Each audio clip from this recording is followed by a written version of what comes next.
ओम शांती. आजच्या मुरलीची तारीख आहे 25/4/2025. आज बाबा सांगतात, माझ्या गोड मुलांनो, बाबांची श्रीमत जी आहे ती सुखी बनवते. म्हणून देहधारेंची मत सोडून ईश्वरी मतानुसार चालायचं आहे. बाबांच्या श्रीमताची धारणा करायची आहे. बाबा प्रश्न विचारतात, कोणत्या मुलांची बुद्धी अजूनही इकडे तिकडे भटकत आहे? भटकणं बंद झालेलं नाहीये.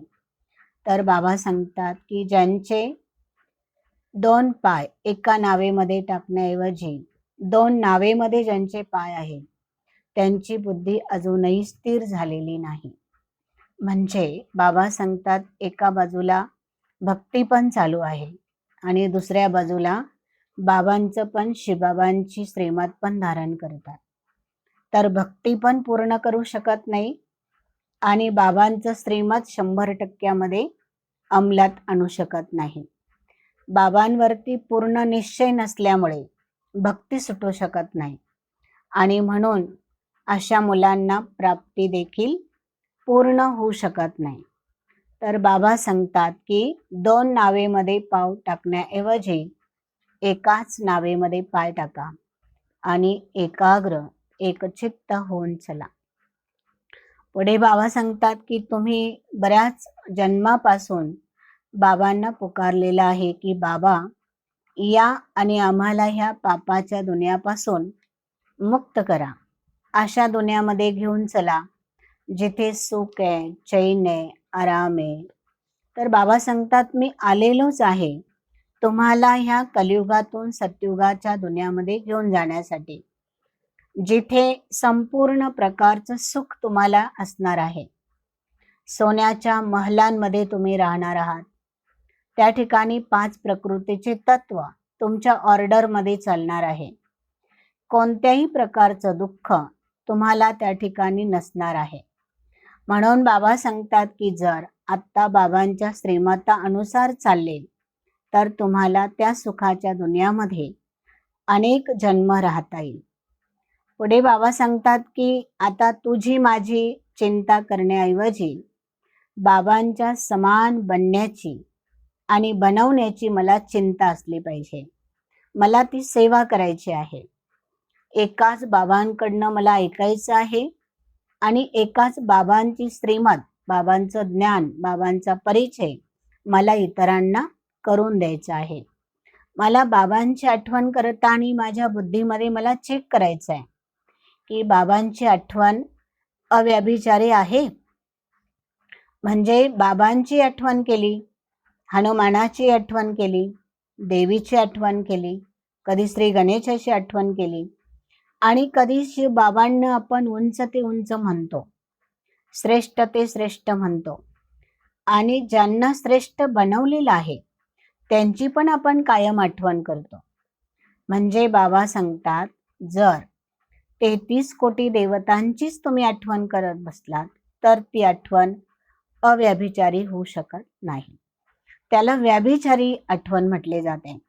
मग एकाशिवाय दुसऱ्याची बुद्धीमध्ये आठवण नसावी याला म्हणतात अव्यभिचारी आठवण. बाबा सांगतात, तुमच्या स्वतःचं कल्याण करायचं असेल तर तुम्हाला खानपानची खूप खूप काळजी घेतली पाहिजे. कोणत्याही गोष्टीवरती लोभ, मोह आणि आसक्ती नसली पाहिजे. ध्यान कायम ठेवलं पाहिजे की माया माझ्या कर्मेंद्रियांकडनं कोणतंही उलटं सुलटं काम तर करत नाही. माझ्या आत्म्यामध्ये पुण्यकर्म घडण्याऐवजी कुठे पापकर्म तर घडत नाही. म्हणजे जसं मराठीत म्हणतात, करायला गेलो गणपती आणि होऊन बसला मारुती. आपण बाबांकडे आलेलो आहोत पुण्य कमावण्यासाठी आणि जर मायेला परखलं नाही, मायाच्या वश होऊन काही काम केलं तर आपल्या खात्यामध्ये पुन्हा पाप कर्म जमा होतात. आणि एक लक्ष ठेवा, ब्राह्मण बनल्यानंतर जर आपण काही बाबांच्या श्रीमताच्या विरोधात काम केलं, मनमतावर परमतावर चालून काही जर विकर्म केले तर त्याचा दंड देखील 100 पटीने घ्यावा लागतो, भोगावा लागतो. म्हणून असं म्हणतात, जसं कर्म तसं फळ. ज्याने पेरले तेच उगले, ज्याने केले त्याने प्राप्त केले. तर हे कधीही चुकत नाही. आता बाबा म्हणतात की निर्णय शक्ती आणि कंट्रोलिंग पॉवर तुमच्याकडे आहेच आहे. ह्या दोन्ही शक्तींच्या द्वारे तुम्ही तुमच्या पुरुषार्थी लाईफमध्ये सफल आहात.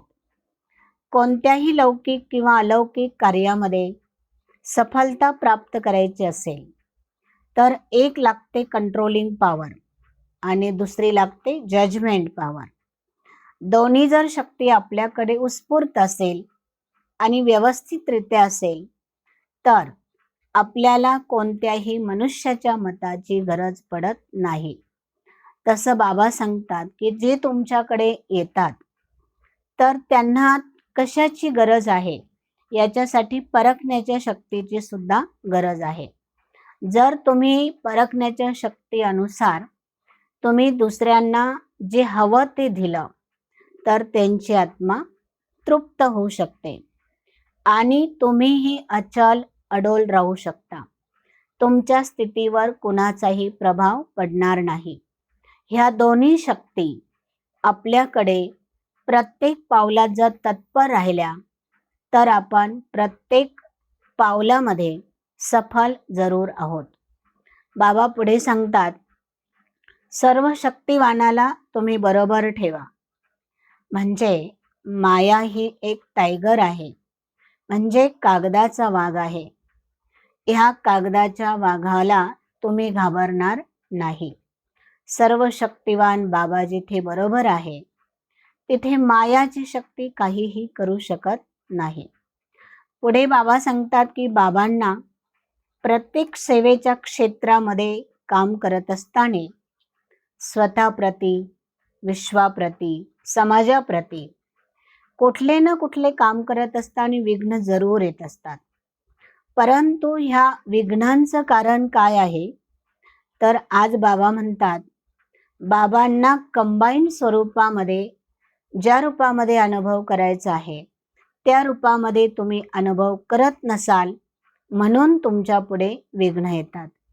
जर बाबांना आपण बरोबर ठेवलं, आपण स्वतः ईश्वरी सेवाधारी आहे असं जर आपण समजलो, मी ईश्वराच्या सेवेमध्ये तत्पर आहे, बाबांनी दिलेली मला सेवा आहे आणि ती सेवा मी निमित्त मात्र होऊन जबाबदारीने मी करत आहे, अशी जर आपण स्मृती ठेवली तर सेवा पण लवकर होईल, सेवेमध्ये ताकद पण येईल, सेवेचा आपल्याला मेवा पण मिळेल, आपल्या सेवेवर सर्वजण खुश पण होतील आणि बाबा आपल्या सेवेचं आपल्याला रिटर्न पण जरूर देतील.